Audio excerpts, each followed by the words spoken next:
ਆ ਕਿਲਾ ਵੀ ਸਾਡੀ ਕੌਮ ਦੀਆਂ ਵੱਡੀਆਂ ਪ੍ਰਾਪਤੀਆਂ ਦੀਆਂ ਨਿਸ਼ਾਨੀਆਂ ਦੇ ਵਿੱਚੋਂ ਇੱਕ ਆ। ਜਦੋਂ ਚਾਰ ਚੁਫੇਰੇ ਮੁਗਲਿਆ ਸਲਤਨਤ ਦਾ ਰਾਜ ਸੀ ਉਦੋਂ ਚੌਧਰੀ ਫੂਲ ਨੇ ਇਹ ਕਿਲਾ ਬਣਾਇਆ ਸੀਗਾ। ਅੱਜ ਇਹਦੇ ਹਾਲਾਤ ਬੇਸ਼ੱਕ ਮਾੜੇ ਆ ਪਰ ਇਹ ਆਪਣੀ ਕੌਮ ਦੀ ਚੜ੍ਹਦੀ ਕਲਾ ਨੂੰ ਬਿਆਨ ਕਰਦਾ। ਅਸੀਂ ਇਸ ਕਿਲੇ ਦੇ ਕੋਲ ਦੀ ਬਹੁਤ ਵਾਰ ਗੁਜ਼ਰੇ ਆ ਪਰ ਕੋਸ਼ਿਸ਼ ਇਹ ਰਹੀ ਆ ਕਿ ਜਿਸ ਦਿਨ ਇਹਦੀ ਵੀਡੀਓ ਬਣਾਈ ਉਸ ਦਿਨ ਪੂਰੀ ਛਾਣਬੀਣ ਕਰਕੇ ਪੜਤਾਲ ਕਰਕੇ ਬਣਾਵਾਂਗੇ। ਆਜੋ ਹਰਪੇਸ਼ ਸਿੱਧੂ ਤੋਂ ਲੈਂਦੇ ਆ ਇਹਦੇ ਬਾਰੇ ਢੇਰ ਸਾਰੀ ਜਾਣਕਾਰੀ। ਸਤਿ ਸ੍ਰੀ ਅਕਾਲ ਜੀ ਸਾਰਿਆਂ ਨੂੰ। ਅੱਜ ਫਿਰ ਬਹੁਤ ਮਸ਼ਹੂਰ ਕਿਲਾ ਪੰਜਾਬ ਦਾ ਵਿਖਾਉਣਾ ਤੁਹਾਨੂੰ। ਪੰਜਾਬ ਦੇ ਵਿੱਚ ਏਰੀਆ ਆ ਜਾਂਦਾ ਫੂਲ, ਜਿੱਥੋਂ ਕਿ ਫੂਲ ਕੀ ਮਿਸਲ ਬਹੁਤ ਮਸ਼ਹੂਰ ਹੋਈ ਸੀ ਤੇ ਚੌਧਰੀ ਫੂਲ ਨੂੰ ਕੌਣ ਨਹੀਂ ਜਾਣਦਾ। ਅੱਜ ਉਹਨਾਂ ਦੇ ਕਿਲੇ ਦੇ ਵਿੱਚ ਆਏ ਹੋਏ ਆ ਆਪਾਂ। ਬੇਸ਼ੱਕ ਅੱਜ ਆਪਣੇ ਆਖਰੀ ਸਾਹਾਂ ਦੇ ਉੱਤੇ ਹੱਥ ਪਰ ਇਹਦਾ ਹਰ ਡਿੱਗਦਾ ਹੋਇਆ ਬੁਰਜ ਆਪਣੀ ਚੜ੍ਹਦੀ ਕਲਾ ਨੂੰ ਬਿਆਨ ਕਰਦਾ। ਤੇ ਤੁਹਾਨੂੰ ਮੈਂ ਦੱਸ ਦਿਆਂ ਵੀ ਇਸੇ ਕਿਲੇ ਦੇ ਵਿੱਚ ਬਾਬਾ ਆਲਾ ਸਿੰਘ ਜੀ ਹੁਣਾਂ ਦਾ ਜਨਮ ਹੋਇਆ ਸੀਗਾ, ਜਿਨ੍ਹਾਂ ਦਾ ਬਹੁਤ ਵੱਡਾ ਨਾਂ ਸੀ ਤੇ ਉਹ ਪਰਿਵਾਰ ਆ ਜਿਨ੍ਹਾਂ ਨੂੰ ਹਰਗੋਬਿੰਦ ਸਾਹਿਬ ਜੀ ਵੱਲੋਂ ਵਰ ਪ੍ਰਾਪਤ ਸੀ। ਤੇ ਮੈਂ ਤੁਹਾਨੂੰ ਦੱਸ ਦਿਆਂ ਵੀ ਚੌਧਰੀ ਫੂਲ ਨੇ ਆਪਣੇ ਨਾਂ ਦੇ ਉੱਤੇ ਸ਼ਹਿਰ ਆਬਾਦ ਕੀਤਾ ਸੀਗਾ, ਇਹ ਇਲਾਕਾ ਆਬਾਦ ਕੀਤਾ ਸੀਗਾ ਦੂਰੋਂ ਨੇੜਿਓਂ ਆਪਣੇ ਰਿਸ਼ਤੇਦਾਰ ਲਿਆ ਕੇ। ਤੇ ਇਸ ਕਿਲੇ ਬਾਰੇ ਗੱਲ ਕਰਾਂਗੇ, ਕਦੋਂ ਇਹ ਕਿਲਾ ਬਣਿਆ, ਕੀ ਹਰਗੋਬਿੰਦ ਸਾਹਿਬ ਜੀ ਨੇ ਚੌਧਰੀ ਫੂਲ ਨੂੰ ਵਰ ਦਿੱਤਾ ਸੀ, ਇਹ ਸਾਰੀਆਂ ਗੱਲਾਂ ਬਾਤਾਂ ਹੋਣਗੀਆਂ। ਕਿਵੇਂ ਬਿੱਦੋਵਾਲੀ ਤੇ ਕਬਜ਼ਾ ਕੀਤਾ ਸੀਗਾ ਤੇ ਹੁਣ ਕਿਲਾ ਕਿਹੜੀਆਂ ਹਾਲਤਾਂ ਦੇ ਵਿੱਚ ਆ। ਕਿਸੇ ਸਮੇਂ ਇੱਥੇ ਕਚਹਿਰੀਆਂ ਸਜਦੀਆਂ ਹੁੰਦੀਆਂ ਸੀਗੀਆਂ ਤੇ ਵੱਡੇ ਵੱਡੇ ਬੁਰਜ ਖੜੇ ਆਪਣੀ ਚੜ੍ਹਦੀ ਕਲਾ ਨੂੰ ਬਿਆਨ ਕਰਦੇ ਆ। ਅੱਜ ਆਪਾਂ ਸਾਰਾ ਕੁਝ ਇਹ ਵੇਖਾਂਗੇ। ਤੁਹਾਨੂੰ ਮੇਰੇ ਮਗਰ ਬੁਰਜ ਦੱਸ ਰਹੇ ਹੋਣਗੇ। ਬੇਸ਼ੱਕ ਇਹਦੇ ਵਿੱਚ ਤਰੇੜਾਂ ਪੈ ਚੁੱਕੀਆਂ ਪਰ ਇਹਦੇ ਇਤਿਹਾਸ ਉਨੇ ਹੀ ਬਲਵਾਨ ਨੇ, ਤਕੜੇ ਨੇ। ਮੈਂ ਤਾਂ ਸ਼ੁਕਰ ਮਨਾਊਂਗਾ ਕਿ ਪੰਜਾਬ ਦੇ ਵਿੱਚ ਇਹ ਕਿਲਾ ਹਜੇ ਤੱਕ ਬੇਸ਼ੱਕ ਥੋੜ੍ਹਾ ਪਿਆ ਪਰ ਬਚਿਆ ਪਿਆ ਵਾ। ਤੇ ਆਜੋ ਇਹਦੇ ਬਾਰੇ ਆਪਾਂ ਗੱਲਬਾਤ ਕਰਦੇ ਹਾਂ। ਆਓ ਚੱਲੀਏ। ਹੁਣ ਤੁਹਾਨੂੰ ਬਹੁਤ ਹੀ ਖਾਸ ਚੀਜ਼ ਦਿਖਾਉਣ ਲੱਗੇ ਆ, ਚੌਧਰੀ ਫੂਲ ਦੀ ਮਾਂ ਦਾ ਬਣਾਇਆ ਹੋਇਆ ਚੁੱਲ੍ਹਾ। ਤੇ ਇਸ ਤੋਂ ਅੱਗੇ ਜਿਹੜੇ ਚੁੱਲ੍ਹੇ ਆ ਉਹ ਵੀ ਉਹਨਾਂ ਦੇ ਪਰਿਵਾਰ ਦੇ ਵਿੱਚੋਂ ਹੀ ਔਰਤਾਂ ਨੇ ਬਣਾਏ ਹੋਏ ਆ। ਇਹ ਚੁੱਲ੍ਹਿਆਂ ਦੇ ਉੱਤੇ ਸਿਰਫ ਲਿਪਾ ਪੋਚੀ ਹੋਈ ਆ ਪਰ ਇਹ ਉਹਨਾਂ ਦੇ ਖਾਨਦਾਨ ਵੱਲੋਂ, ਉਹਨਾਂ ਦੀਆਂ ਖਾਨਦਾਨੀ ਔਰਤਾਂ ਦੇ ਹੱਥੀਂ ਬਣਾਏ ਹੋਏ ਚੁੱਲ੍ਹੇ ਆ। ਤੇ ਦੂਜੀ ਗੱਲ, ਉਹਨਾਂ ਦਾ ਜਿਹੜਾ ਸਾਰਾ ਖਾਨਦਾਨ ਸੀ ਉਹ ਹੱਥੀਂ ਲੰਗਰ ਬਣਾ ਕੇ ਛਕਾਉਂਦਾ ਸੀ, ਨਾ ਕਿ ਅੱਜ ਕੱਲ੍ਹ ਦੇ ਰਾਜਿਆਂ ਵਾਂਗੂ ਲੋਕਾਂ ਦਾ ਬਣਿਆ ਹੋਇਆ ਖੁਦ ਛਕਦੇ ਸੀ। ਇੱਕ ਇਮਾਰਤ ਜਿਹੜੀ ਤੁਹਾਨੂੰ ਹੋਰ ਦਿਸ ਰਹੀ ਆ, ਇਹਦਾ ਜਿਹੜਾ ਸਟਰਕਚਰ ਆ ਉਹ ਕਿਤੇ ਨਾ ਕਿਤੇ ਬਰਤਾਨੀਆ ਸਟਾਈਲ ਦਾ ਸਟਰਕਚਰ ਲੱਗਦਾ ਤੁਹਾਨੂੰ। ਇਹ ਉਸ ਸਮੇਂ ਦੀਆਂ ਕਚਹਿਰੀਆਂ ਸੀ ਇਸ ਜਗ੍ਹਾ ਤੇ। ਦਰਸ਼ਕੋ ਮੈਂ ਦੱਸਦਾ ਵੀ ਚੌਧਰੀ ਫੂਲ ਦਾ ਜਨਮ ਨਾ 1633 ਦੇ ਵਿੱਚ ਰੂਪਚੰਦ ਦੇ ਘਰੇ ਹੋਇਆ ਸੀਗਾ ਤੇ ਮਾਈ ਅੰਬੀ ਦੀ ਕੁੱਖੋਂ, ਮਤਲਬ ਕਿ ਮਹਾਰਾਜ ਦੇ ਵਿੱਚ ਹੋਇਆ ਸੀਗਾ ਇਹਨਾਂ ਦਾ ਜਨਮ। ਪਰ ਉਹਨਾਂ ਨੇ ਆਪ ਦੇ ਨਾਂ ਦੇ ਉੱਤੇ 1654 ਦੇ ਵਿੱਚ ਆਹ ਸ਼ਹਿਰ ਵਸਾਇਆ ਸੀ ਤੇ 1655 ਦੇ ਵਿੱਚ ਆਹ ਕਿਲਾ ਕੱਚੇ ਆਕਾਰ ਦੇ ਵਿੱਚ ਬਣਨਾ ਸ਼ੁਰੂ ਹੋ ਗਿਆ ਸੀਗਾ। ਮਤਲਬ ਕਿ ਉਦੋਂ ਕਿਲਾ 1655 ਦਾ ਜ਼ਿਕਰ ਮਿਲਦਾ ਵਾ, ਮਤਲਬ ਕੱਚਾ ਸੀ ਕਿਲਾ। ਹੁਣ ਵੀ ਤੁਸੀਂ ਵੇਖੋਗੇ ਕੰਧਾਂ ਦੇ ਵਿੱਚੋਂ ਮਿੱਟੀ ਨਿਕਲ ਰਹੀ ਹੈ, ਮਤਲਬ ਕਿ ਉਦੋਂ ਬਾਅਦ ਦੇ ਵਿੱਚ ਹੀ ਡਿਵੈਲਪ ਹੋਇਆ ਜਿੰਨਾ ਹੋਇਆ। ਮਤਲਬ ਸ਼ੁਰੂਆਤੀ ਦੌਰ ਦੇ ਵਿੱਚ ਇਹ ਕੱਚਾ ਸੀਗਾ। ਇਹਦੇ ਵਿੱਚ ਇੱਟਾਂ ਵੀ ਕਈ ਕਿਸਮ ਦੀਆਂ ਲੱਗੀਆਂ ਨੇ, ਇੱਕ ਤਾਂ ਜਮਾਂ ਛੋਟੀਆਂ ਇੱਟਾਂ ਲੱਗੀਆਂ ਨੇ, ਕਿਤੇ ਉਦੋਂ ਵੱਡੇ ਆਕਾਰ ਦੀਆਂ ਲੱਗੀਆਂ ਨੇ, ਕਿਤੇ ਜਿਹੋ ਜਿਹਾ ਸਾਈਜ਼ ਹੁਣ ਚੱਲਦਾ ਇੱਟਾਂ ਦਾ ਉਸ ਆਕਾਰ ਤੋਂ ਥੋੜ੍ਹਾ ਜਿਹਾ ਵੱਡਾ ਉਸ ਆਕਾਰ ਦੇ ਵਿੱਚ ਲੱਗੀਆਂ ਨੇ। ਚੌਧਰੀ ਫੂਲ ਨੂੰ ਸੰਨਿਆਸੀ ਗੁਰੂਆਂ ਤੋਂ ਇਹਨਾਂ ਨੇ ਆਪਣੇ ਪ੍ਰਾਣ 10ਵੇਂ ਦੁਆਰ ਚੜ੍ਹਨੇ ਵੀ ਸਿੱਖੇ ਹੋਏ ਸੀਗੇ। ਮਤਲਬ ਕਰਾਮਾਤਾਂ ਕਹਿ ਸਕਦੇ ਹਾਂ ਕਿ ਇੱਕ ਯੋਗ ਵਿੱਦਿਆ ਦੇ ਵਿੱਚ ਵੀ ਮਾਹਰ ਸੀਗੇ ਚੌਧਰੀ ਫੂਲ। ਤੇ ਇਹਨਾਂ ਨੂੰ ਗੁਰੂ ਸਾਹਿਬ ਦਾ ਵੀ ਵਰ ਪ੍ਰਾਪਤ ਸੀ। ਇੱਕ ਵਾਰੀ ਤੁਹਾਨੂੰ ਮੈਂ ਦੱਸ ਦਿਆਂ ਵੀ ਆਪਣਾ ਬਾਬਾ ਫੂਲ ਜੀ ਦਾ ਸੀ ਜਿਹੜਾ ਆਪਣਾ ਚਾਚਾ ਸੀਗਾ, ਉਹਦੇ ਪਿਤਾ ਦਾ ਭਰਾ, ਉਹਨੇ ਕੀ ਕੀਤਾ ਕਿ ਚੌਧਰੀ ਫੂਲ ਤੇ ਉਹਦੇ ਭਰਾ ਸੰਤਾਂ ਨੂੰ ਲੈ ਕੇ ਗੁਰੂ ਹਰਗੋਬਿੰਦ ਸਾਹਿਬ ਜੀ ਪਾਸ ਗਏ। ਉਧਰੋਂ ਗੁਰੂ ਹਰਗੋਬਿੰਦ ਸਾਹਿਬ ਜੀ ਆਪਣੇ ਮਹਾਰਾਜ ਆਏ ਹੋਏ ਸੀਗੇ। ਉੱਥੇ ਜਾ ਕੇ ਉਹਨਾਂ ਨੇ ਦੇਖਿਆ ਵੀ ਜਿਵੇਂ ਦੱਸੇ ਅਨੁਸਾਰ ਕਾਲਾ ਜੀ ਨੇ ਕਿਹਾ ਆਪਦੇ ਭਤੀਜਿਆਂ ਨੂੰ ਵੀ ਤੁਸੀਂ ਢੱਡ ਵਜਾਉਣੇ ਸ਼ੁਰੂ ਕਰ ਦਿਓ। ਗੁਰੂ ਸਾਹਿਬ ਨੇ ਪੁੱਛਿਆ ਵੀ ਇਹ ਕੀ ਕਰੀ ਜਾਂਦੇ ਆ, ਤਾਂ ਉਹਨਾਂ ਨੇ ਦੱਸਿਆ ਵੀ ਇਹ ਗੁਰੂ ਸਾਹਿਬ ਤੁਹਾਤੋਂ ਕੁਝ ਖਾਣ ਨੂੰ ਮੰਗਦੇ ਆ। ਤਾਂ ਉਹਨਾਂ ਨੇ ਫਿਰ ਇਹਨਾਂ ਨੂੰ ਵਰ ਦਿੱਤਾ ਵੀ ਇਹਨਾਂ ਦੇ ਜਿਹੜੇ ਘੋੜੇ ਆ ਸਤਲੁਜ ਜਮਨਾ ਦਰਿਆ ਤੱਕ ਪਾਣੀ ਪੀਆ ਕਰਨਗੇ। ਜਦੋਂ ਉਹਨਾਂ ਨੇ ਫੂਲ ਤੋਂ ਨਾਂ ਪੁੱਛਿਆ ਵੀ ਤੇਰਾ ਨਾਂ ਕੀ ਆ, ਫੂਲ ਕਹਿੰਦੇ ਵੀ ਬਹੁਤ ਸੱਚਾ ਸ਼ਗਨ ਹੋ ਗਿਆ ਵੀ ਤੇਰਾ ਰਾਜ ਵਧੇਗਾ ਫੁੱਲੇਗਾ। ਮਤਲਬ ਉਹਨਾਂ ਨੂੰ ਵਰ ਪ੍ਰਾਪਤ ਸੀਗਾ ਵੀ ਤੇਰਾ 7 ਪੀੜ੍ਹੀਆਂ ਤੱਕ ਰਾਜ ਰਹੂਗਾ। ਮਤਲਬ ਇਸ ਕਿਸਮ ਦੇ ਵਰ ਸੀ ਗੁਰੂ ਸਾਹਿਬ ਨੇ ਦਿੱਤੇ ਹੋਏ। ਮਤਲਬ ਕਿ ਗੁਰੂ ਸਾਹਿਬ ਦੇ ਨਾਲ ਚੰਗੇ ਸੰਬੰਧ ਸੀ ਉਹਨਾਂ ਵੇਲਿਆਂ ਦੇ ਵਿੱਚ ਤੇ ਉਹਨਾਂ ਦੇ ਵਰ ਦੇ ਮੁਤਾਬਕ ਹੀ ਫਿਰ ਉਦੋਂ ਬਾਅਦ ਦੇ ਵਿੱਚ ਫੂਲ ਕਿਆ ਰਿਹਾ ਤੇ ਪਟਿਆਲਾ ਰਾਜ ਘਰਾਣਾ ਕਿੱਡਾ ਮਸ਼ਹੂਰ ਹੋਇਆ ਵਾ। ਮਤਲਬ ਕਮਾਲ ਹੀ ਹੋ ਗਈ ਸੀ ਜੋ ਰੰਗ ਭਾਗ ਲੱਗੇ। ਅੱਜ ਆਪਾਂ ਉਸ ਕਿਲੇ ਦੇ ਵਿੱਚ ਹੀ ਕਹਿ ਸਕੀਏ ਕਿ ਪਟਿਆਲਾ ਰਿਆਸਤ ਦਾ ਮੁੱਢ ਹੀ ਇੱਥੋਂ ਵੱਜਿਆ ਤੇ ਕੋਈ ਗਲਤ ਗੱਲ ਨਹੀਂ ਹੋਣੀ। ਤੇ ਜਿਹੜਾ ਮੈਂ ਤੁਹਾਨੂੰ ਦੱਸਦਾ ਮਹਾਰਾਜ ਸੀਗਾ ਭਾਈ ਰੂਪਚੰਦ, ਬਾਬਾ ਫੂਲ ਜੀ ਦੇ ਪਿਤਾ ਜੀ ਦਾ ਨਾਂ ਸੀਗਾ ਰੂਪਚੰਦ। ਰੂਪਚੰਦ ਦੇ ਪਿਤਾ ਦਾ ਨਾਂ ਸੀ ਮੋਹਨ ਸਿੰਘ ਤੇ ਮੋਹਨ ਸਿੰਘ ਨੇ ਆਪਣੇ ਪੜਦਾਦੇ ਦੇ ਨਾਂ ਦੇ ਉੱਤੇ ਮਹਾਰਾਜ ਪਿੰਡ ਵਸਾਇਆ ਸੀ। ਮਤਲਬ ਇਸ ਕਿਸਮ ਦਾ ਸੀ ਇਹ ਕਿਲਾ, ਇਸ ਇੱਥੋਂ ਦਾ ਇਤਿਹਾਸ ਜੁੜਿਆ ਹੋਇਆ ਤੇ ਨੇੜ ਤੇੜ ਦਾ, ਤੇ ਆਪਾਂ ਇਹਦੇ ਬਾਰੇ ਗੱਲਬਾਤ ਕਰਦੇ ਹਾਂ। ਦਰਸ਼ਕੋ ਇਸ ਵਕਤ ਨਾ ਅਸੀਂ ਕਿਲੇ ਦੀ ਉੱਪਰਲੀ ਛੱਤ ਦੇ ਉੱਤੇ ਆ ਵੱਡੇ ਵੱਡੇ ਬੋਰਡ ਉੱਗ ਖੜੇ ਆ ਵਿੱਚ, ਛੱਤ ਉੱਤਰਲੀ ਛੱਤ ਦੇ ਉੱਤੇ ਵੱਡਾ ਸਾਰਾ ਬੋਰਡ ਉੱਗਿਆ ਤੇ ਉਹਦੀਆਂ ਛੋਟੀਆਂ ਜੜਾਂ ਲਮਕ ਰਹੀਆਂ ਨੇ, ਮਤਲਬ ਬਹੁਤ ਖਸਤਾ ਹਾਲਤ ਦੇ ਵਿੱਚ ਪਹੁੰਚ ਚੁੱਕਿਆ। ਪਰ ਮੈਨੂੰ ਤਾਂ ਫਿਰ ਵੀ ਇਹ ਚੜ੍ਹਦੀ ਕਲਾ ਜੀ ਨਜ਼ਰ ਆਉਂਦਾ, ਕਿਉਂਕਿ ਇਹਦਾ ਇਤਿਹਾਸ ਬਹੁਤ ਤਕੜਾ। ਚੌਧਰੀ ਫੂਲ ਨੇ ਦੇ ਨਾਲ ਜਿਹੜੇ ਨੇੜੇ ਤੇੜ ਦੇ ਲੋਕ ਸੀਗੇ, ਉਹਨਾਂ ਨੇ ਵੀ ਚੌਧਰੀ ਫੂਲ ਨੂੰ ਆਪਣਾ ਸਰਦਾਰ ਮੰਨ ਲਿਆ ਸੀਗਾ। ਜਦੋਂ ਚੌਧਰੀ ਫੂਲ ਕੋਲ ਚੰਗੀ ਤਾਕਤ ਆ ਗਈ ਹੱਥ ਦੇ ਵਿੱਚ, ਇਹਨੇ ਆਪਣੇ ਪੁਰਖਿਆਂ ਦੀ ਜੱਦੀ ਜ਼ਮੀਨ ਸੀਗੀ ਬੀਦੋਵਾਲ ਦੇ ਉੱਤੇ ਕਬਜ਼ਾ ਕਰ ਲਿਆ। ਮਤਲਬ ਹਯਾਤ ਖਾਂ ਤੇ ਨਾਲ ਉਹਦਾ ਸਾਥੀ ਸੀਗਾ, ਉਹਦੇ ਨਾਲ ਟੱਕਰ ਲਈ ਇਹਨਾਂ ਨੇ, ਮਹਿਮੂਦ ਖਾਂ, ਉਹਦੇ ਨਾਲ ਟੱਕਰ ਲਈ ਤੇ ਆਖਰ ਦੇ ਵਿੱਚ ਉਹ ਟੱਕਰ ਕਈ ਦਿਨ ਕਈ ਪਹਿਰ ਚੱਲਦੀ ਰਹੀ। ਆਖਰ ਦੇ ਵਿੱਚ ਜਿਹੜਾ ਮਹਿਮੂਦ ਖਾਂ ਸੀ ਉਹ ਭੱਜ ਕੇ ਭਟਨੇਰ ਦੇ ਕਿਲੇ ਵੱਲ ਚਲੇ ਗਿਆ ਤੇ ਆਖਰ ਦੇ ਉੱਤੇ ਬੀਦੋਵਾਲ ਦੇ ਉੱਤੇ ਕਬਜ਼ਾ ਹੋ ਗਿਆ ਸੀ ਚੌਧਰੀ ਫੂਲ ਦਾ। ਇਸ ਕਿਸਮ ਦੇ ਨਾਲ ਇਹਦੀ ਫਿਰ ਹੋਰ ਵੀ ਦੂਰ ਤੱਕ ਇਲਾਕੇ ਤੱਕ ਦੀ ਮਤਲਬ ਪਹੁੰਚ ਬਣ ਗਈ ਸੀਗੀ। ਤੇ ਅੱਜ ਉਸੇ ਕਿਲੇ ਦੇ ਵਿੱਚ ਆਇਆ, ਦੇਖੋ ਯਾਰ ਕਿਵੇਂ ਜੜਾਂ ਲਮਕਦੀਆਂ ਹਨ, ਸਾਰਾ ਕੁਛ। ਤੇ ਕਿਸੇ ਸਮੇਂ ਇੱਥੇ ਮਹਿਫਲਾਂ ਸਜਦੀਆਂ ਸੀਗੀਆਂ, ਉਹਨਾਂ ਦੀਆਂ ਨਾ ਚੌਧਰ ਦੀਆਂ ਗੱਲਾਂ ਹੁੰਦੀਆਂ ਸੀਗੀਆਂ। ਤੁਸੀਂ ਮਗਰ ਵੇਖੋਗੇ ਉਹ ਸਾਰਾ ਢਹਿ ਚੁੱਕਿਆ ਵਾ, ਸਾਰੀਆਂ ਛੱਤਾਂ ਡਿੱਗ ਚੁੱਕੀਆਂ ਨੇ। ਇੱਥੋਂ ਮੈਂ ਤੁਹਾਨੂੰ ਦੱਸ ਦਿਆਂ ਵੀ ਲੋਕ ਇਹਦੀਆਂ ਲੱਕੜਾਂ ਜਾਂ ਸਤੀਰ ਹੁੰਦੇ ਆ ਨਾ, ਉਹ ਵੀ ਪੱਟ ਕੇ ਆਪਦੇ ਘਰਾਂ ਨੂੰ ਲੈ ਗਏ। ਤੇ ਇਹਨਾਂ ਲੋਕਾਂ ਨੇ ਇਤਿਹਾਸ ਕੀ ਸਾਂਭਣਾ ਵਾ ਜਿਹੜੇ ਲੋਕ ਇਸ ਕਿਸਮ ਦੇ ਹੋਣ।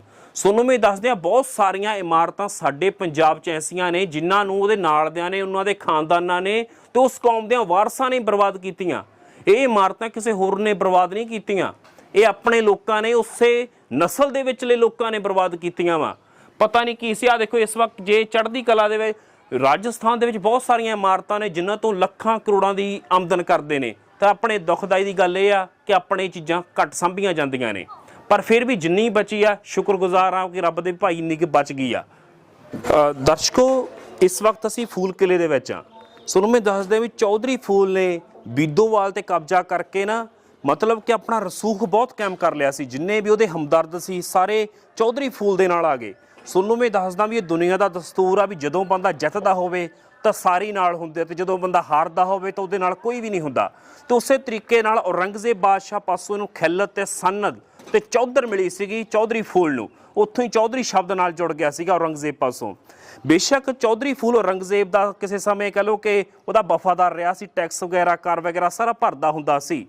ਪਰ ਇਤਿਹਾਸ ਦੇ ਵਿੱਚ ਜ਼ਿਕਰ ਇਹ ਮਿਲਦਾ ਕਿ ਜਦੋਂ ਔਰੰਗਜ਼ੇਬ ਨੇ ਅਤਿਆਚਾਰ ਕਰਨੇ ਸ਼ੁਰੂ ਕਰਤੇ ਤਾਂ ਇਹਨਾਂ ਨੇ ਟੈਕਸ ਦੇਣਾ ਬੰਦ ਕਰਤਾ ਸੀ। ਚੌਧਰੀ ਫੂਲ ਨੇ ਵੀ ਮੈਂ ਤੈਨੂੰ ਟੈਕਸ ਨਹੀਂ ਦੇਣਾ।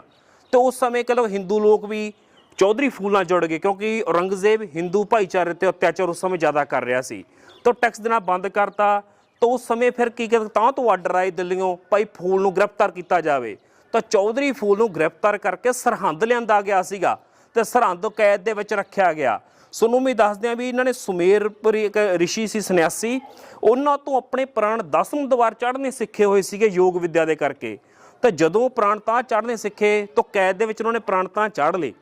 ਤੇ ਉਹਨਾਂ ਨੇ ਸੋਚਿਆ, ਕੈਦੀਆਂ ਨੇ ਸੋਚਿਆ, ਉਸ ਸਮੇਂ ਦੇ ਜਿਹੜੇ ਸੀਗੇ ਜੇਲਰਾਂ ਨੇ ਸੋਚਿਆ, ਹੁਕਮਰਾਨ ਨੇ ਸੋਚਿਆ ਵੀ ਇਹ ਤਾਂ ਪੂਰਾ ਹੋ ਗਿਆ, ਮਰ ਗਿਆ ਇਹ ਤਾਂ, ਵੀ ਇਹਨੂੰ ਫੂਕ ਦਿੱਤਾ ਜਾਵੇ। ਤਾਂ ਉਦੋਂ ਕੀ ਕੀਤਾ ਕਿ ਉਹਨਾਂ ਨੇ ਉਹ ਜਿਹੜੀ ਲਾਸ਼ ਸੀ ਚੌਧਰੀ ਫੂਲ ਦੀ ਉਹ ਸਪੁਰਦ ਕਰਤੀ ਇਹਨਾਂ ਦੇ ਬੰਦਿਆਂ ਨੂੰ, ਚੌਧਰੀ ਫੂਲ ਦੇ ਬੰਦਿਆਂ ਨੂੰ ਸਪੁਰਦ ਕਰਤੀ। ਬਾਅਦ ਚੌਧਰੀ ਫੂਲ ਦੇ ਬੰਦੇ ਨੇ ਵੀ ਕੀ ਕੀਤਾ ਕਿ ਉਵੇਂ ਚਿਖਾ ਚਿਣੀ ਤੇ ਅੱਗ ਲਾਤੀ। ਤਾਂ ਬਾਅਦ ਦੇ ਵਿੱਚ ਜਦੋਂ ਖੋਪੜੀ ਦਾ ਪਟਾਕਾ ਪਿਆ ਤਾਂ ਪਤਾ ਲੱਗਿਆ ਭਾਈ ਇਹ ਤਾਂ ਪ੍ਰਾਣ 10ਵੇਂ ਦੁਆਰ ਚਾੜੇ ਹੋਏ ਸੀ। ਮਤਲਬ ਕਿ ਕਿਹਾ ਜਾਂਦਾ ਵਾ, ਇਸ ਕਿਸਮ ਦਾ ਪ੍ਰਮਾਣ ਮਿਲਦੇ ਆ ਜਾਂ ਗੱਲਾਂ ਮਿਲਦੀਆਂ ਨੇ ਆਮ ਦੁਨੀਆ ਦੇ ਵਿੱਚੋਂ ਜਾਂ ਕੁਝ ਕਿਤਾਬਾਂ ਦੇ ਵਿੱਚੋਂ, ਉਹ ਵੀ ਮੈਂ ਤੁਹਾਨੂੰ ਦੱਸ ਰਿਹਾ। ਮਤਲਬ ਉਸ ਤੋਂ ਬਾਅਦ 'ਚ ਪਤਾ ਲੱਗਿਆ ਵੀ ਉਹ ਤਾਂ ਜਿਉਂਦੇ ਸੀਗੇ, ਸਿਰਫ ਉਹਨਾਂ ਨੇ ਪ੍ਰਾਣ ਹੀ 10ਵੇਂ ਦੁਆਰ ਚਾੜੇ ਹੋਏ ਸੀ। ਮਤਲਬ ਇਸ ਕਿਸਮ ਦੀ ਗੱਲ ਮਿਲੀ। ਮਤਲਬ ਉਸ ਤੋਂ ਬਾਅਦ ਉਹਨਾਂ ਨੇ ਪ੍ਰਾਣ ਤਿਆਗਤੇ ਸੀ।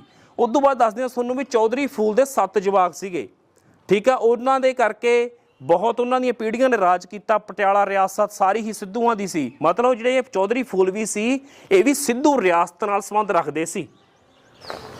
ਦਰਸ਼ਕੋ ਆਹ ਦੇਖੋ ਵੀ ਪੌੜੀਆਂ ਇਸ ਕਿਲੇ ਨੂੰ ਇੱਕ ਥਾਂ ਤੋਂ ਨਹੀਂ ਬਹੁਤ ਸਾਰੀਆਂ ਥਾਵਾਂ ਤੋਂ ਚੜ੍ਹਦੀਆਂ ਨੇ।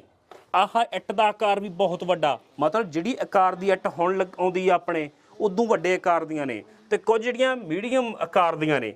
ਆਹ ਪੌੜੀਆਂ ਵੀ ਦੇਖੋ ਵੀ ਸਟਾਰਟਿੰਗ ਦੇ ਵਿੱਚ ਇੱਥੋਂ ਲੱਕੜ ਲੱਗੀ ਹੋਈ ਆ ਤੇ ਲੱਕੜ ਬਹੁਤ ਮਜ਼ਬੂਤ ਹੋਊਗੀ, ਕਿਉਂਕਿ ਪੌੜੀਆਂ ਦੇ ਉੱਤੇ ਚੜ੍ਹਨ ਹਜ਼ਾਰਾਂ ਵਾਰ ਚੜ੍ਹੇ ਹੋਣਗੇ ਲੋਕ, ਉਤਰੇ ਹੋਣਗੇ, ਘਸੀ ਨਹੀਂ, ਟੁੱਟੀ ਨਹੀਂ, ਸਿਉਂਕ ਨਹੀਂ ਪਈ। ਮਤਲਬ ਕਿਸ ਕਿਸਮ ਦੀ ਲੱਕੜ ਸੀ। ਤੇ ਉਹਦੇ ਵਿੱਚ ਇੱਟਾਂ ਭਰੀਆਂ ਲੱਗੀਆਂ ਹੋਈਆਂ ਨੇ ਤੇ ਨਾਲ ਜਿਹੜੀ ਚਣਾਈ ਆ ਤੁਹਾਨੂੰ ਦੱਸਦੇ ਇਹਦੇ ਵਿੱਚ ਨਾ ਗਾਰੇ ਦੀ ਚਣਾਈ ਹੋਈ ਆ। ਆਜੋ ਮੇਰੇ ਨਾਲ ਨਾਲ ਤੁਹਾਨੂੰ ਮੈਂ ਦਿਖਾਈ ਜਾਂਦਾ ਵਾ। ਆਹ ਪੌੜੀਆਂ ਨੇ, ਉਦੋਂ ਬਾਅਦ ਚ ਕੁਝ ਪਿੰਡ ਵਾਸੀਆਂ ਨੇ, ਜੋ ਮਤਲਬ ਕਹਿ ਸਕਦੇ ਹਾਂ ਕਿ ਆਪਾਂ ਇਤਿਹਾਸ ਨੂੰ ਪਿਆਰ ਕਰਨ ਵਾਲੇ ਲੋਕਾਂ ਨੇ ਇਹਨੂੰ ਪੌੜੀਆਂ ਨੂੰ ਥੋੜੇ ਸੁਧਾਰ ਵੀ ਕੀਤਾ, ਇਹਦਾ ਹਨਾ ਸੰਭਾਲ ਕਰਨ ਦੀ ਕੋਸ਼ਿਸ਼ ਵੀ ਕੀਤੀ ਸੀ। ਮਤਲਬ ਚੰਗੇ ਲੋਕ ਵੀ ਹੁੰਦੇ ਨੇ ਅਕਸਰ। ਆਹ ਵੇਖੋ ਕਿ ਇੱਟਾਂ ਦੇ ਵਿੱਚ ਗਾਰੇ ਦੀਆਂ ਚਣਾਈ ਹੋਈ ਆ ਸਾਰੀ ਹੋਈ। ਤੇ ਆ ਜੋ ਤੁਹਾਨੂੰ ਮੈਂ ਨਾਲ ਦੇ ਲੈ ਕੇ ਚੱਲਾਂ ਤਾਂ ਆ ਕੁਝ ਸੀਮਟ ਦੀਆਂ ਬਣਾਤੀਆਂ ਪਿੰਡ ਵਾਲੇ ਵਸਨੀਕਾਂ ਨੇ ਵੀ ਕਾਸ਼ ਕੇ ਡਿੱਗ ਨਾ ਪੈਣ, ਕਿਉਂਕਿ ਪਿੰਡ ਵਾਲਿਆਂ ਲੋਕਾਂ ਕੋਲੇ ਵੀ ਕਈ ਵਾਰੀ ਸਾਧਨ ਘੱਟ ਹੁੰਦੇ ਜੋ ਚੰਗੇ ਕਿਸਮ ਦੇ ਬੰਦੇ ਹੁੰਦੇ ਆ। ਆ ਵੀ ਇਸ ਕਿਸਮ ਦੇ ਆ ਬਣਾਏ ਹੋਏ ਸੀ ਆਲੇ ਜੇ, ਇਹ ਉਸ ਸਮੇਂ ਦੀ ਖੂਬਸੂਰਤੀਆਂ ਹੀ ਸੀ ਇਹ ਸਾਰੀਆਂ ਚੀਜ਼ਾਂ। ਦੇਖੋ ਇਸ ਕਿਸਮ ਦੇ ਆਹ ਮਹਿਰਾਬ ਬਣਾਏ ਹੋਏ ਆ। ਆ ਜੋ ਇੱਧਰ ਵੀ ਆ ਕਿਲੇ ਦਾ ਅੰਦਰਲਾ ਪਾਸਾ ਮਤਲਬ ਕਿ ਬਰਾਂਡਾ, ਜਿਹੜੇ ਵੱਡੇ ਕਮਰੇ ਸੀ ਨਾ ਉਹ ਇਸ ਕਿਲੇ ਦੇ ਥੱਲੇ ਨੇ। ਮਤਲਬ ਚਾਰੇ ਪਾਸੇ ਸੁਰੰਗਾਂ ਨੇ। ਇਹਦੇ ਵਿੱਚ ਦੱਸਦੇ ਆ ਵੀ ਸੁਰੰਗ ਵੀ ਬਣੀ ਹੋਈ ਸੀ ਜਿਹੜੀ ਕਿ ਇੱਥੋਂ ਚੱਲ ਕੇ ਤਲਾਬ ਤੱਕ ਜਾਂਦੀ ਸੀ, ਜਿੱਥੇ ਰਾਣੀਆਂ ਨਹਾਉਣ ਜਾਂਦੀਆਂ ਸੀਗੀਆਂ, ਕਿਉਂਕਿ ਉਹ ਪਰਸਨਲ ਹੁੰਦਾ ਸੀ, ਕਿਉਂਕਿ ਉਸ ਜ਼ਮਾਨੇ 'ਚ ਔਰਤਾਂ ਨੂੰ ਕੋਈ ਬਾਹਲੀ ਖੁੱਲ੍ਹ ਨਹੀਂ ਸੀ ਹੁੰਦੀ। ਇਸ ਚੀਜ਼ਾਂ ਤੋਂ ਵੀ ਪਤਾ ਲੱਗਦਾ ਵਾ। ਆਜੋ ਮੇਰੇ ਨਾਲ ਤੁਹਾਨੂੰ ਦਿਖਾਵਾਂ, ਥੰਮਲੇ ਦਿਖਾਵਾਂ ਕਿੱਡੇ ਖੂਬਸੂਰਤ ਨੇ। ਆਹ ਵੇਖੋ ਤਕੋਣ ਆਕਾਰ ਦੇ ਵਿੱਚ ਬਣੇ ਹੋਏ ਆ, ਮਤਲਬ ਤੀਰ ਦੇ ਵਾਂਗੂ ਨਾ ਮੁਰਲੇ ਦੋ ਜਾਂ ਤਿੱਖਾ ਤੀਰ ਦੇ ਵਾਂਗੂ। ਤੇ ਇਸ ਕਿਸਮ ਨੂੰ ਚੌੜੇ ਚੌੜੇ ਥੰਮਲੇ ਆ, ਮੈਂ ਕਹਿੰਦਾ ਵੀ ਹਿੱਲ ਹੀ ਨਹੀਂ ਸਕਦੇ, ਭਾਵੇਂ ਟੈਂਕ ਤੋਪਾਂ ਨਾਲ ਉਡਾ ਦਈਏ, ਇੰਨੇ ਮਜ਼ਬੂਤ ਹੈਗੇ ਆ ਇਹ।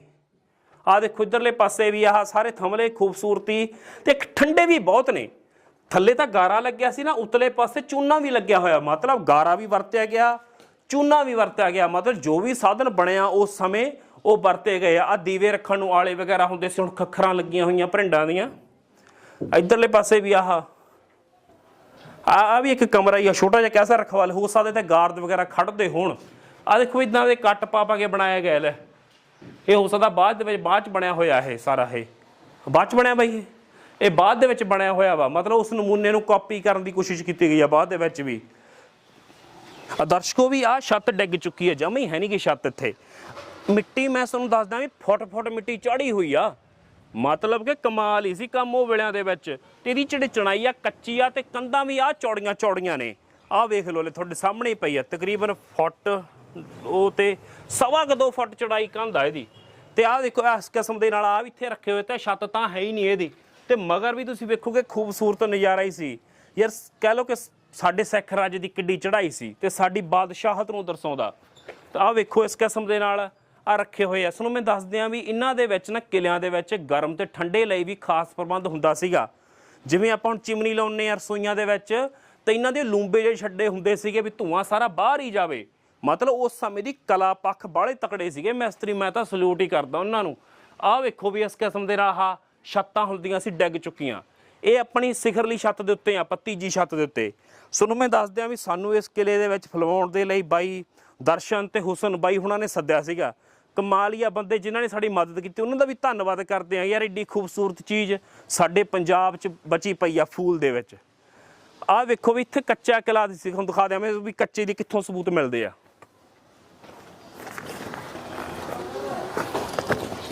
ਆਹ ਦੇਖੋ ਆ ਮਿੱਟੀ ਆ, ਉਹ ਵੀ ਆ ਨਾ ਆਦਰਸ਼ ਕੋ ਮਿੱਟੀ ਦਾ ਬਣਿਆ ਹੋਇਆ, ਸਾਰਾ ਮਿੱਟੀ ਨਾਲ ਭਰਿਆ ਹੋਇਆ ਵਿੱਚੋਂ। ਮਤਲਬ ਕੰਧਾਂ ਦੇ ਵਿੱਚ ਮਿੱਟੀ ਭਰ ਕੇ ਬਣਾਇਆ ਗਿਆ, ਤੇ ਮਿੱਟੀ ਚਿੱਟੀ ਕਿਸਮ ਦੀ ਇੱਕ ਖਾਸ ਕਿਸਮ ਦੀ ਮਿੱਟੀ ਆ ਇਹ। ਮਤਲਬ ਜਿਹੜੀ ਹਜੇ ਤੱਕ ਵੀ ਨੇ ਪਕੜ ਨਹੀਂ ਆਪਣੀ ਛੱਡੀ ਤੇ ਮਜ਼ਬੂਤ ਆ। ਆਹ ਵੇਖੋ ਕਿਲੇ ਦਾ ਇੱਧਰਲਾ ਪਾਸਾ, ਆ ਵੀ ਆਕਾਰ ਦੇ ਪੱਖੋਂ ਚੜਾਈ ਕਿਸੇ ਸਮੇਂ ਯਾਰ ਇੱਥੋਂ ਹੀ ਹਮਲੇ, ਕਿੰਨੇ ਹੀ ਹਮਲੇ ਬਰਦਾਸ਼ਤ ਕੀਤੇ ਹੋਣਗੇ। ਮੈਂ ਕਹਿੰਦਾ ਵੀ ਜਿਹੜੇ ਉਸ ਸਮੇਂ ਦੇ ਰਾਜਿਆਂ ਮਹਾਰਾਜਾ ਦੇ ਹਮਲੇ ਹੁੰਦੇ ਰਹੇ ਇਸ ਕਿਲੇ ਤੇ, ਉਹ ਤਾਂ ਬਰਦਾਸ਼ਤ ਕੀਤੇ, ਉਹ ਤਾਂ ਸਹਾਰ ਗਿਆ। ਪਰ ਜਿਹੜੇ ਇਸੋਂ ਦੇ ਹੁਣ ਦੇ ਨਵੇਂ ਪੰਜਾਬ ਦੇ ਹਮਲੇ ਸਹੇ ਆ, ਉਹ ਕਿਲੇ ਨੇ ਬਰਦਾਸ਼ਤ ਨਹੀਂ ਕੀਤੇ, ਕਿਉਂਕਿ ਇਹ ਹਮਲੇ ਆਪਣਿਆਂ ਨੇ ਕੀਤੇ ਸੀ ਇਹਦੇ ਤੇ। ਸਮਝਦੇ ਨਾ ਗੱਲ ਨੂੰ ਮੈਂ ਕੀ ਕਹਿ ਰਿਹਾ? ਆ ਜੋ ਇੱਧਰਲੇ ਪਾਸੇ ਵੀ ਲੈ ਕੇ ਚੱਲਾਂ ਤੁਹਾਨੂੰ, ਛੱਤਾਂ ਡਿੱਗੀਆਂ ਹੋਈਆਂ ਨੇ। ਆ ਜੋ ਆ ਵੇਖੋ ਵੀ ਇਹ ਵੀ ਚੌੜੀਆਂ ਕੰਧਾਂ ਹੀ ਨੇ ਇਹਦੀਆਂ ਸਾਰੀਆਂ। ਇਹ ਮੈਂ ਆਪਣੇ ਸਿੱਖ ਰਾਜੇ ਦਾ ਕਿਲਾ ਵਿਖਾ ਰਿਹਾ ਨਹੀਂ। ਆ ਵੇਖੋ ਇੱਥੋਂ ਵੀ ਪੌੜੀਆਂ ਚੜ੍ਹਦੀਆਂ ਹੁੰਦੀਆਂ ਸੀਗੀਆਂ, ਤੇ ਲੱਕੜ ਇੱਥੇ ਮਤਲਬ ਲੱਕੜਾਂ ਪੱਟ ਕੇ ਲੋਕ ਲੈ ਗਏ ਯਾਰ। ਮੈਂ ਕਹਿੰਦਾ ਵੀ ਤੱਤਾ ਪਾਣੀ ਕਰਕੇ ਨਹਾ ਲਏ ਹੋਣਗੇ ਲੋਕ ਤਾਂ। ਇਹੋ ਜਿਹਾ ਮੁਲਕ ਆ ਆਪਣਾ। ਆਹ ਦੇਖੋ ਵੀ ਇੱਧਰਲੇ ਪਾਸੇ ਆ ਖੁੱਲ੍ਹਾ ਹੀ ਪਿਆ ਵਾ ਇੱਥੇ, ਹੈ ਨਾ। ਮਤਲਬ ਕਿ ਮੇਨ ਐਂਟਰੀ ਵਾਲੇ ਪਾਸੇ ਆ ਗਿਆ ਆਪਾਂ। ਐਂਟਰੀ ਆ ਦੇਖੋ ਕਿਸ ਸਮੇਂ ਦੇ ਪਿੱਲਰ ਕੱਟ ਕੇ ਬਣਾਏ ਗਏ ਸੀ, ਤੇ ਹੁਣ ਛੱਤ ਹੈ ਨਹੀਂ ਗੀ। ਮੈਂ ਕਹੂੰਗਾ ਮਾੜਾ ਤਾਂ ਨੂੰ ਕਰਕੇ ਛੱਤ ਦਿਖਾ ਦੀ, ਸਾਰੇ ਕੈਮਰਾ ਘੁਮਾ ਦੀ ਵੀ। ਆ ਦੇਖ ਲਾ ਵੀ ਇਸ ਕਿਸਮ ਦਾ ਹੁਣ ਕੁਛ ਨਹੀਂ ਰਿਹਾ, ਸਿਰਫ ਕੰਧਾਂ ਬਚੀਆਂ ਨੇ। ਪਰ ਹੁਣ ਦੁਬਾਰੇ ਨਿਰਮਾਣ ਸ਼ੁਰੂ ਹੋ ਚੁੱਕਿਆ ਇਸ ਕਿਲੇ ਦਾ। ਦੇਖੋ ਵੀ ਆਹ ਉਸ ਸਮੇਂ ਦਾ ਇਹਦੇ ਵਿੱਚ ਵੀ ਮਘੋਰਾ ਰੱਖਿਆ ਹੋਇਆ ਵਾ। ਆਹ ਦੇਖੋ ਇੱਥੇ ਰੱਖਿਆ ਹੋਇਆ ਮਘੋਰਾ ਵੀ ਇਸ ਸਾਰਾ ਕੁਛ ਇੰਨੀਆਂ ਕੰਧਾਂ ਹੀ ਬਚੀਆਂ ਨੇ। ਇਹ ਸਾਡੀ ਸਿੱਖ ਰਿਆਸਤ ਦੀਆਂ। ਚੌਧਰੀ ਫੂਲਕੀਆ ਮਿਸਲ ਦੁਨੀਆ ਦੇ ਵਿੱਚ ਬਹੁਤ ਵੱਡਾ ਨਾਂ ਸੀਗਾ, ਪਰ ਉਹ ਜੋ ਉਹਨਾਂ ਦੀਆਂ ਨਿਸ਼ਾਨੀਆਂ ਇਸ ਵਕਤ ਖੰਡਰ ਪਈਆਂ ਨੇ। ਇੱਕ ਮੈਂ ਦੱਸਦੇ ਵੀ ਜਿਹੜੇ ਉਸ ਸਮੇਂ ਦੇ ਰੰਗ ਹੁੰਦੇ ਸੀ ਨਾ, ਰੰਗ ਮਿਟਦੇ ਨਹੀਂ ਸੀਗੇ। ਮਤਲਬ ਕਿ ਬਹੁਤ ਸਾਰੇ ਮੀਂਹ ਝੱਖੜ ਝੁੱਲੇ ਹੋਣਗੇ, ਰੰਗ ਨਹੀਂ ਮਿਟੇ ਉਸ ਸਮੇਂ ਦੇ। ਰੰਗਾਂ 'ਚ ਪਤਾ ਨਹੀਂ ਕੀ ਕਮਾਲ ਸੀ, ਪਰ ਜੋ ਅੱਜ ਕੱਲ੍ਹ ਕਰਾਉਂਦੇ ਆ ਉਦੋਂ ਹੀ ਮਿਟ ਜਾਂਦੇ ਆ। ਸ਼ਾਇਦ ਇਹੀ ਪਾਲਿਸੀ ਆ ਕੰਪਨੀਆਂ ਦੀ ਕਿ ਰੰਗ ਛੇਤੀ ਕਰਾਓ ਤੇ ਛੇਤੀ ਨਿਬੜੇ ਤੇ ਸਾਡਾ ਬਿਜ਼ਨਸ ਵਧੇ। ਸ਼ਾਇਦ ਉਸ ਸਮੇਂ ਲੋਕ ਜ਼ਿਆਦਾ ਇਮਾਨਦਾਰ ਸੀ। ਆਓ ਆਪਾਂ ਕਿਲੇ ਦਾ ਦੂਜਾ ਪਾਸਾ ਵੀ ਵੇਖ ਕੇ ਆਉਂਦੇ ਹਾਂ। ਦਰਸ਼ਕੋ, ਇਹ ਨਾ ਅੰਡਰਗਰਾਉਂਡ ਕਮਰੇ ਸੀਗੇ। ਆ ਥੱਲੇ ਮਤਲਬ ਕਹਿ ਦੋ ਕਿ ਖਜ਼ਾਨਾ ਰੱਖਣ ਨੂੰ ਜਾਂ ਹੋਰ ਕੁਛ। ਤੇ ਇਸ ਵਕਤ ਨਾ ਬਹੁਤ ਮਤਲਬ ਬੈਡ ਸਮੈਲ ਆ ਰਹੀ ਆ ਥੱਲੋਂ, ਮਤਲਬ ਕਿ ਚਮਗਿੱਦੜ ਵਗੈਰਾ ਬਹੁਤ ਜ਼ਿਆਦਾ ਨੇ, ਪੌੜੀਆਂ ਥੱਲੇ ਜਾਂਦੀਆਂ ਨੇ। ਇਸ ਕਿਸਮ ਦੇ ਹੋਰ ਬਹੁਤ ਸਾਰੇ ਕਮਰੇ ਹੁੰਦੇ ਸੀਗੇ ਇਸ ਕਿਲੇ ਦੇ ਵਿੱਚ, ਜਿਹੜੇ ਉਸ ਸਮੇਂ ਦੇ ਬਣਾਏ ਗਏ ਸੀ। ਤੇ ਹੁਣ ਉਹ ਕੀ ਹੈ ਕਿ ਬਰਬਾਦ ਹੋ ਚੁੱਕੇ, ਕਿਸੇ ਕੰਮ ਦੀ ਨਹੀਂ ਰਹੇ, ਵਰਤੋਂ 'ਚ ਨਹੀਂ ਆਏ। ਇਸ ਕਰਕੇ ਉਹਨਾਂ ਦਾ ਕੋਈ ਹੁਣ ਬੜਾ ਰਿਹਾ ਨਹੀਂ ਵਜੂਦ। ਇੱਕ ਮੈਂ ਦੱਸਦਾ ਵੀ ਇਹਦੇ ਨਾਲ ਲੋਹੇ ਦਾ ਗੇਟ ਇੱਕ ਪੁਰਾਣਾ ਪਿਆ, ਉਹ ਦਿਖਾ ਦਿਆਂ ਤੁਹਾਨੂੰ ਮੈਂ। ਉਹ ਗੇਟ ਵੀ ਬਹੁਤ ਜ਼ਿਆਦਾ ਪੁਰਾਣਾ ਵਾ, ਬਹੁਤ ਜ਼ਿਆਦਾ ਪੁਰਾਣਾ ਹੋਇਆ ਲੱਗਿਆ ਹੋਇਆ ਉਸ ਸਮੇਂ ਦੇ ਲੋਹੇ ਦੇ ਵਿੱਚ। ਮਤਲਬ ਇੱਥੋਂ ਦੀ ਉਨਾ ਕੀ ਜਿਲ ਰੰਗ ਉਨਾ ਕੀ ਖੋਲ੍ਹਿਆ ਜਾਂਦਾ ਸੀ, ਮਤਲਬ ਤੈਅ ਕਸੋ ਕੁਛ ਖਜ਼ਾਨਾ ਰੱਖਣ ਦਾ ਸੀ। ਮਤਲਬ ਇੱਥੋਂ ਦੀ ਕੋਈ ਸਿਰਫ ਚੀਜ਼ ਫੜਾਈ ਜਾ ਸਕਦੀ ਸੀ। ਆਹ ਦੇਖੋ, ਇਸ ਢੱਕਣ ਲਾਇਆ ਹੋਇਆ ਇਹਨਾਂ ਦੇ। ਇੱਧਰ ਅੰਦਰ ਵੀ ਤੁਸੀਂ ਵੇਖੋਗੇ, ਇੱਧਰ ਵੀ ਸੇਮ ਉਸ ਕਿਸਮ ਦੇ ਨਾਲ, ਇੱਧਰ ਵੀ ਥੱਲੇ ਪੌੜੀਆਂ ਜਾਂਦੀਆਂ ਨੇ ਇਹਦੇ ਵਿੱਚ। ਆਹ ਦੇਖੋ ਇੱਧਰਲੇ ਪਾਸੇ ਹੁਣ ਲੱਕੜ ਤੀਂਬੜ ਸਿੱਟਿਆ ਪਿਆ, ਇਹਨਾਂ ਦਾ ਕੰਮ ਚੱਲਦਾ ਕਰਕੇ ਕਿਲੇ ਦਾ। ਆਹ ਵੇਖੋ, ਇਹਦੇ ਥੱਲੇ ਵੀ ਜਾਂਦਾ ਹੋ, ਇਹਦੇ ਥੱਲੇ ਵੀ ਗਾਂ ਮਤਲਬ ਕਮਰੇ ਬਣੇ ਹੋਏ ਸੀ ਥੱਲੇ ਡੂੰਘਾਈ ਦੇ ਵਿੱਚ ਰਹਿਣ ਦੇ ਲਈ। ਤੇ ਪੂਰਾ ਮਜ਼ਬੂਤ ਕਿਲਾ ਸੀਗਾ। ਦਰਸ਼ਕੋ, ਵੀ ਇਹ ਵੀ ਕਿਲੇ ਦਾ ਭਾਗ 'ਚ ਹੀ ਅਸੀਂ। ਸਿਰਫ ਮੈਂ ਕਹਿੰਦਾ ਸਾਰੇ ਕਿਲੇ 'ਚ ਲੱਕੜ ਸਿਰਫ ਆਹੀ ਬਚੀ ਆ ਇੱਕ।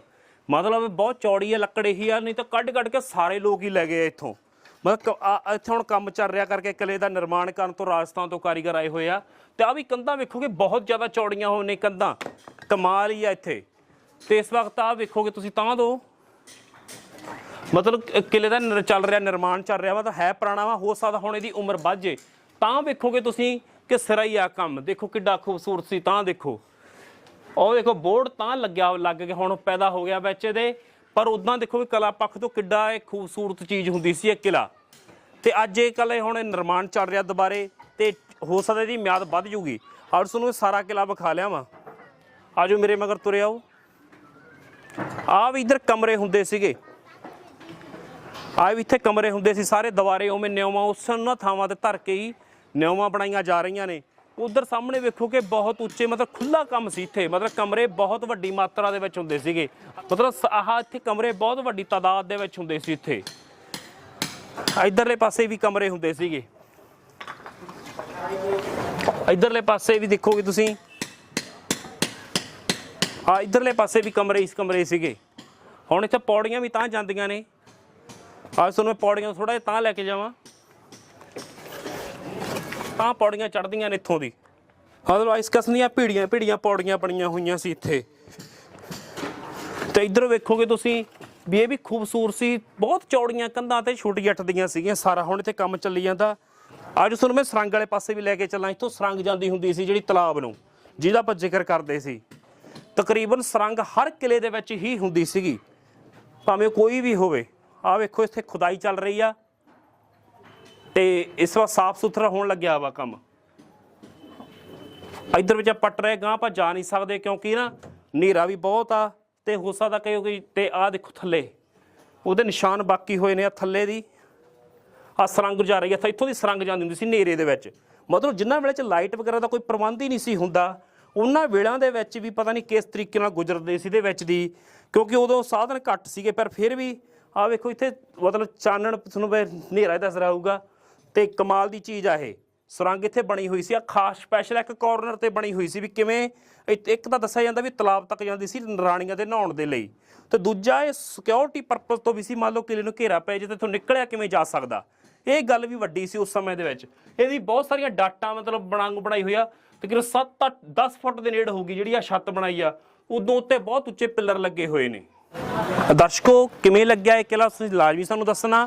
ਤੁਹਾਨੂੰ ਆਖਰ ਤੱਕ ਵੱਡੀ ਜਾਣਕਾਰੀ ਦੇ ਦਿਆਂ ਵੀ ਉਹ ਤਾਂ ਨਾ ਇੱਕ ਤੁਹਾਨੂੰ ਦੱਸ ਰਿਹਾ ਨਮੂਨਾ, ਮਤਲਬ ਇੱਕ ਚੌਰਸ ਜਿਹੀ ਚੀਜ਼ ਬਣੀ ਹੋਈ ਆ। ਤਾਂ ਉਹਦੇ ਵਿੱਚ ਕੀ ਹੁੰਦਾ ਸੀ ਕਿ ਮਿਸਾਲ ਜਗਦੀ ਹੁੰਦੀ ਸੀ। ਸਾਰੇ ਫੂਲ 'ਚ ਚਾਨਣ ਹੋ ਜਾਂਦਾ ਸੀ। ਬੜੇਵੇਂ ਪਾ ਕੇ ਮਿਸਾਲ ਜਗਦੀ ਹੁੰਦੀ ਸੀਗੀ। ਮਸ਼ਾਲਾਂ ਅੱਗੇ ਹੁੰਦੀਆਂ ਸੀਗੀਆਂ। ਉਹ ਚਾਨਣ ਕਾਰਨ ਉਹਦੇ ਨਾਲ ਸਾਰੇ ਏਰੀਏ 'ਚ ਚਾਨਣ ਹੋ ਜਾਂਦਾ ਸੀ ਤੇ ਸਾਰੇ ਕਿਲੇ 'ਚ ਤਾਂ ਚਾਨਣ ਰਹਿੰਦਾ ਹੀ ਹੋਊਗਾ। ਤੇ ਮਤਲਬ ਚਾਰੇ ਪਾਸਿਓਂ ਖੂਬਸੂਰਤ ਵੱਡੇ ਆਕਾਰ ਦੇ ਵਿੱਚ ਵੱਡੀਆਂ ਵੱਡੀਆਂ ਕੰਧਾਂ ਨੇ, ਪੌੜੀਆਂ ਬੇਸ਼ੁਮਾਰ ਪੌੜੀਆਂ ਚੜ੍ਹਦੀਆਂ ਨੇ, ਇਹਦੇ ਪਾਸੇ ਕਿਸੇ ਪਾਸੇ ਉਤਰੀ ਜਾਂਦੀਆਂ। ਮਤਲਬ ਛੇਤੀ ਕਿਸੇ ਦਾ ਬੰਦਾ ਸਮਝ ਹੀ ਨਹੀਂ ਸਕਦਾ ਵੀ ਕਿਲ੍ਹਾ ਹੈ ਕੀ ਹੈ ਤੇ ਕਿੱਧਰੋਂ ਸ਼ੁਰੂ ਹੁੰਦਾ ਤੇ ਕਿੱਧਰੋਂ ਖਤਮ ਹੁੰਦਾ।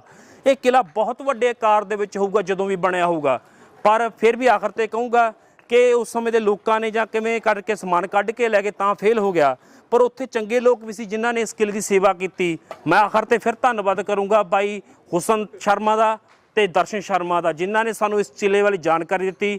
ਧੰਨਵਾਦ ਦਰਸ਼ਕੋ ਤੁਹਾਡਾ ਵੀ, ਤੁਸੀਂ ਸਾਡਾ ਸਾਥ ਦਿੰਦੇ ਹੋ। ਮਿਹਰਬਾਨੀ, ਧੰਨਵਾਦ।